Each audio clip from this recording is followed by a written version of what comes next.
Salam sejahtera, terima kasih karena bersama dengan saya di Nazilin Unity Channel. Sahidan Kasim tiba-tiba minta 1 juta ringgit untuk pembangkang.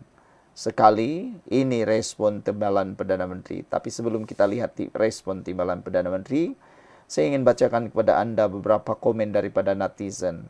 Netizen tidak setuju timbalan Perdana Menteri berikan uang 1 juta ringgit ini kepada pembangkang.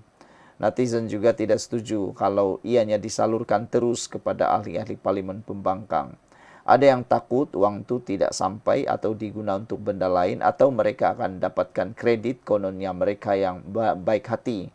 Padahal uang itu datang daripada kerajaan pusat. Mereka takut jangan-jangan nanti bantuan-bantuan itu semua dicop dengan lambang Perikatan Nasional PAS dan selain daripada itu menggunakan tulisan-tulisan yang mungkin hanya mengambil kredit untuk diri sendiri, kepentingan diri sendiri. Itu sebabnya netizen menolak. Netizen juga menolak, kata mereka, daripada beri kepada ahli parlimen, lebih baik beri kepada pihak-pihak yang berwajib seperti NADMA, pejabat-pejabat daerah atau sebagainya. Mereka pun boleh menguruskan bantuan itu, salurkan uang itu untuk membantu mereka, kata netizen. Kenapa pula perlu melalui ahli parlimen? Tak perlu melalui ahli parlimen pun boleh disampaikan. Lebih baik kepada pejabat-pejabat daerah, kepada penghulu atau badan-badan NGO atau kepada NADMA. Itu lebih elok, kata mereka, kerana mengelakkan berlaku ketirisan. Gesaan pembangkang supaya kerajaan menyalurkan peruntukan untuk kawasan parlimen terjejas banjir hanya akan diputuskan selepas bencana itu berakhir. Timbalan Perdana Menteri Datuk Seri Fadilan Yusof berkata, kerajaan ketika ini akan memberi tumpuan terlebih dahulu kepada respon atau proses pemulihan dan baik pulih kemudahan awam yang terjejas akibat banjir sebelum melayani permintaan pembangkang. Ini memang terbaik. Kan dulu sudah ada MOU yang dibuat oleh Timbalan Perdana Menteri Datuk Seri Fadilah Yusof, tapi ditolak oleh Perikatan Nasional dengan penuh keyakinan PN menolak. Tapi sekarang ini pula nak pula minta peruntukan untuk tempat terjejas banjir. Ada netizen kata janganlah guna keadaan musibah itu untuk mahu mendapatkan peruntukan parlimen pula, kata mereka. Kata Timbalan Perdana Menteri, kita akan proses untuk melihat. Pertama sekali, kita nak tumpukan kepada pemulihan, kerosakan kemudahan awam dan bangunan yang melibatkan keperluan awam, kata Timbalan Perdana Menteri. Tunggu selesai banjir baru diputuskan peruntukan berkenan, kata beliau. Sebelum ini, Ahli Parlimen Arau, Datuk Seri Sahidan Kasim menggesa, kerajaan mempertimbang peruntukan segera sebanyak 1 juta ringgit kepada ahli parlimen pembangkang yang kawasannya terjejas banjir. Sahidan berkata peruntukan 1 juta ringgit adalah untuk membeli makanan dan juga peralatan seperti tilam serta sebagainya. Tapi netizen kata, buat apa nak serahkan kepada ahli parlimen? Kalau nak menyerahkan bantuan seperti makanan dan juga peralatan seperti tilam serta sebagainya, serahkan terus kepada NADMA, serahkan terus kepada NGO ataupun pihak-pihak berwajib yang lain seperti pejabat daerah. Itu lebih baik. Sekian dulu untuk kali ini. Jangan lupa tinggalkan komen Anda. Salam sejahtera. Terima kasih karena bersama dengan saya di Nazilin Unity Channel.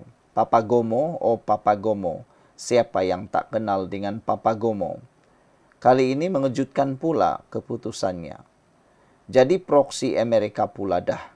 Tentera Cyber Perikatan Nasional ini berterusan fitnah Perdana Menteri ke-10. Itulah dia Papagomo.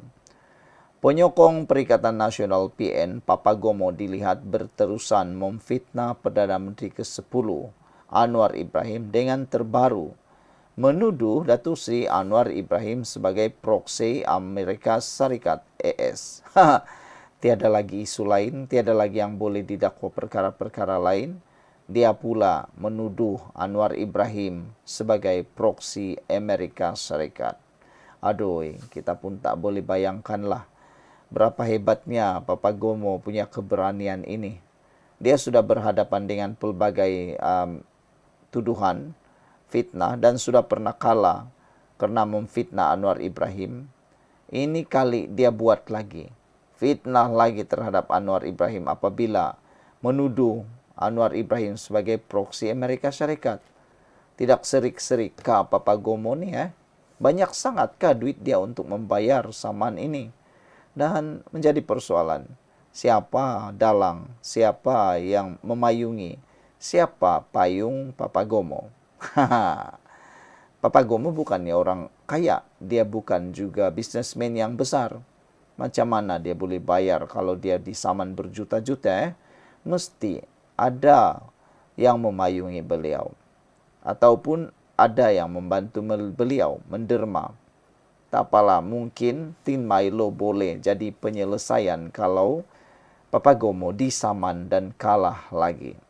Papa Gomo atau nama sebenarnya Wan Muhammad Azri Wan Deris mengemukakan tuduhan itu di platform X dengan mengaitkan nama Tun Dr. Mahathir Mohamad.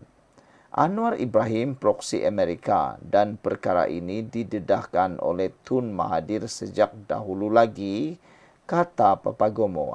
Kali ini dia bijak sikit lah kan, apabila dia cuba melempiaskan pula tuduhan ini dengan mengaitkan pula Tun Mahathir dan mengaitkan pula Tun Mahathir dalam pendedahan sejak dahulu lagi, kata beliau. Inilah Papa Gomo kan, tak habis-habis dengan idea beliau. Krisis keuangan 1997 yang dilakukan George Soros, penyangak mata wang, turut dibantu Anwar pada waktu itu yang merupakan Menteri Keuangan. Sebab itu pada tahun 1998 Anwar Ibrahim dipecat dari jawatan timbalan Perdana Menteri dan juga Menteri Keuangan kerana Anwar adalah pengkhianat kepada negara, kata Papa Gomo. Aduhlah, Papa Gomo ni pandai-pandai je lah dia menuliskan. Bagus juga lah lantik dia ini sebagai profesor pemfitnah. Sebab dia tak henti-henti memfitnah Anwar Ibrahim. Dia sebenarnya, Papa Gomo sebenarnya dibuang kerja daripada pasukan polis diraja Malaysia PDRM berkuat kuasa 6 September 2012. Bekas konstabel itu pada mulanya ditangkap atas satu kesalahan jenayah dan dihadapkan ke mahkamah pada 31 Oktober tahun 2005. Bulan lalu dia meninggalkan komentar biadab apabila beliau menulis Anwar Ibrahim BAXX sebagai reaksinya terhadap kenyataan Mahathir berhubung pemergian Allahyarham Tun Daim Zainuddin.